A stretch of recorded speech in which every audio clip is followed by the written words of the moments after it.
have your attention just for a few more moments, I'd like to point out the safety features of the Boeing 737-700 series.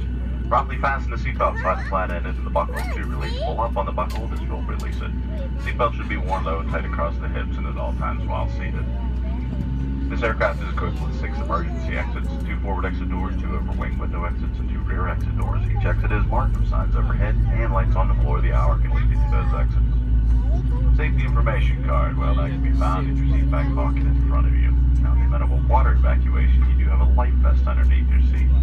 Not only when we tell you to do so, go and open that container up, pull out the pouch, open the pouch up, remove the vest, and place it over top of your head onto your shoulders. You can attach it to yourself using that black strap, then buckling in the front and pulling on it tight. Now, once outside the aircraft, to inflate it, pull down on the red tab, and if you need to manually inflate it, blow into the red tube that's on the shoulder of that vest. We're going to come by right now, just make sure your seatbelts are fastened, seat backs and tray tables are in the full and upright lock position. And all those carrying items are stowed completely underneath that seat in front of you so the teeth area around your feet is clear. Smoking is never allowed on board. This includes our lavatories. Federal law prohibits the tampering with, disabling, or destruction of a smoke detector in an aircraft lavatory.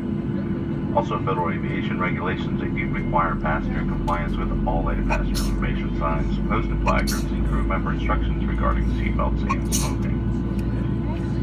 Also, whenever the captain does turn off the fasten seatbelt sign, you'll be able to use the restrooms. There's 2 on board, 1 in the front and 1 in the rear of the aircraft. However, security procedures do prohibit any passengers from standing or forming a line or basically waiting for the front restroom in the front part of the plane.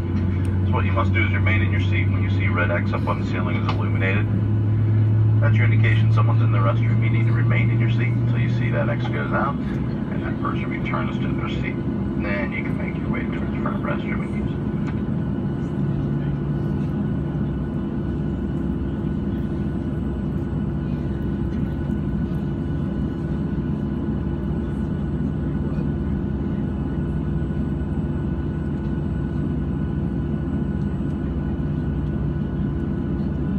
And although we never anticipated changing cabin pressure, should one occur, 4 oxygen masks are going to fall from that compartment overhead. Now, to activate the flow of oxygen, immediately pull down on the mask until the plastic tubing is fully extended. Place that mask over your nose and mouth to breathe normally. The mask can be secured with the elastic strap. Now, please be aware that that bag, well, it may not inflate if you are receiving oxygen. And if you're traveling with a small child or just someone that needs special assistance, please place your mask on first, then assist that child or the person.